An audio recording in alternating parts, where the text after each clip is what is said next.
ಹೆದ್ದಾರಿಯಲ್ಲಿ ವೇಗವಾಗಿ ಬಂದಂಥ ಲಾರಿ ಡಿಕ್ಕಿ ಹೊಡೆದಿರ್ತಕ್ಕಂಥ CCTVಯ ಭೀಕರ ದೃಶ್ಯ ಏನು ಸಾಕಷ್ಟು ವೈರಲ್ ಆಗ್ತಾ ಇದೆ. ಈ ಒಂದು ಅಪಘಾತ ನಡೆದಿರ್ತಕ್ಕಂಥ ಸ್ಥಳದಲ್ಲಿ ಇದೀಗ ನಾವಿದ್ದೀವಿ. ಈಗ ದೃಶ್ಯಗಳಲ್ಲೂ ಸಹ ನೋಡ್ತಾ ಹೋಗ್ಬೋದು.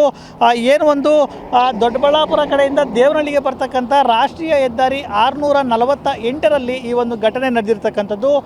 ಏನು 13ನೇ ತಾರೀಕು ದೊಡ್ಡಬಳ್ಳಾಪುರ ಕಡೆಯಿಂದ ದೇವನಹಳ್ಳಿ ಕಡೆಗೆ ಈ ಒಂದು ಬೃಹತ್ ಟ್ರಕ್ ಲಾರಿ ಬರ್ತಾ ಇತ್ತು.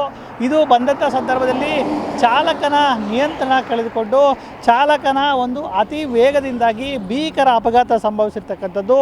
ಇದೇ ಒಂದು ರಸ್ತೆಯಲ್ಲಿ ಏನೊಂದು ದೊಡ್ಡಬಳ್ಳಾಪುರ ಕಡೆಯಿಂದ ದೇವನಹಳ್ಳಿ ಕಡೆ ಬರ್ತಾ ಇರ್ತಕ್ಕಂಥ ಈ ಟ್ರಕ್ ಏಕಾಏಕಿ ಮೊದಲಿಗೆ ಏನು ಒಂದು ಟ್ರ್ಯಾಕ್ಟರ್ಗೆ ಏನು ಮುಂದೆ ಸಾಗ್ತಾ ಇದ್ದಂಥ ಇಟ್ಟಿಗೆ ಲೋಡ್ ತುಂಬಿರ್ತಕ್ಕಂಥ ಟ್ರ್ಯಾಕ್ಟರ್ಗೆ ಡಿಕ್ಕಿಯನ್ನು ಹೊಡೆದಿದೆ. ಆ ಟ್ರ್ಯಾಕ್ಟರ್ ಡಿಕ್ಕಿ ಹೊಡೆದಂಥ ಸಂದರ್ಭದಲ್ಲಿ ಟ್ರ್ಯಾಕ್ಟರ್ ಸಂಪೂರ್ಣವಾಗಿ ರಸ್ತೆ ಹೆದ್ದಾರಿ ಬದಿಯಲ್ಲಿರ್ತಕ್ಕಂಥ ಹಳ್ಳಕ್ಕೆ ಹೋಗಿ ಬಿದ್ದಿರ್ತಕ್ಕಂಥದ್ದು.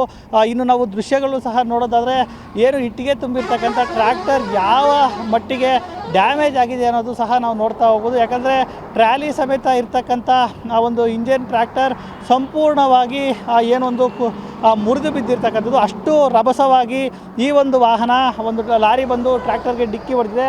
ಅದೃಷ್ಟವಶಾತ್ ಹಿಂದೆಗಡೆ ಎಲ್ಲ ಟ್ರ್ಯಾಕ್ಟರಲ್ಲಿ ಇಟ್ಟಿಗೆ ಲೋಡ್ ಇತ್ತು, ಹೀಗಾಗಿ ಹೆಚ್ಚಿನ ಅನಾಹುತ ಸಂಭವಿಸಿಲ್ಲ. ಜೊತೆಗೆ ಏನು ಅಪಘಾತ ಆಗ್ತಾ ಇದ್ದಂತೆ ಟ್ರ್ಯಾಕ್ಟರ್ ಚಾಲಕ ಸಹ ಮತ್ತೊಂದು ಬದಿಗೆ ಜಿಗಿದುಕೊಂಡಿದ್ದ. ಹೀಗಾಗಿ ಆತ ಸಹ ಸಣ್ಣ ಪುಟ್ಟ ಗಾಯಗಳೊಂದಿಗೆ ಅಪಾಯದಿಂದ ಬಚಾವಾಗಿದ್ದಾನೆ.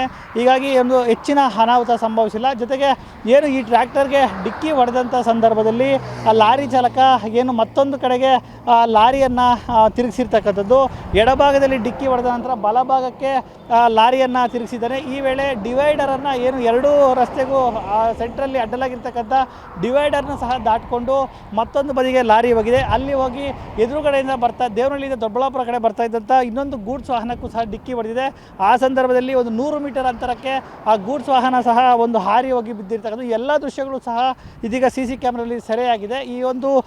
ಈ ಒಂದು ಪ್ರಮುಖವಾಗಿ ಈ ಒಂದು ಘಟನೆಗೆ ಕಾರಣ ಇದೇ ಒಂದು ಲಾರಿ. ಈ ಲಾರಿಯಿಂದಾಗಿ ಇಷ್ಟೆಲ್ಲ ಅನಾಹುತ ಆಗಿದೆ. ಆದರೆ ಅದೃಷ್ಟವಶಾತ್ ಯಾವುದೇ ಪ್ರಾಣಹಾನಿ ಸಂಭವಿಸಿಲ್ಲ. ಒಂದು ವೇಳೆ ಅಪಘಾತ ಸಂದರ್ಭದಲ್ಲಿ ಮುಂದೆಯಿಂದ ಬಸ್ ಅಥವಾ ಸಾರ್ವಜನಿಕ ವಾಹನ ಬಂದಂಥ ಸಂದರ್ಭದಲ್ಲಿ ಹೆಚ್ಚಿನ ಅನಾಹುತ ಆಗ್ತಾಯಿತ್ತು. ಆದರೆ ಯಾವುದೇ ಬೇರೆ ರೀತಿಯ ದೊಡ್ಡ ವಾಹನಗಳು ಬರದೇ ಇರ್ತಾ ಇದೆ, ಒಂದು ಹೆಚ್ಚಿನ ಅನಾಹುತ ತಪ್ಪಿದೆ. ಜೊತೆಗೆ ಏನು ಹೆದ್ದಾರಿಯಲ್ಲಿ ಹೆಚ್ಚಿನ ಪ್ರಮಾಣದಲ್ಲಿ ವೇಗವಾಗಿ ಲಾರಿಗಳು ಬರ್ತಾ ಇದೆ, ಅದಕ್ಕೆ ವೇಗಕ್ಕೆ ಕಡಿವಾಣ ಹಾಕಬೇಕು ಅಂತಕ್ಕಂಥ ಒಂದು ಒತ್ತಾಯವನ್ನು ಸಹ ಸ್ಥಳೀಯರು ಮಾಡ್ತಾ ಇದ್ದಾರೆ. ಕ್ಯಾಮ್ರಾ ಪರ್ಸನ್ ಮಂಜುನಾಥ್ ಜೊತೆ ನವೀನ್ TV9 ದೇವನಹಳ್ಳಿ.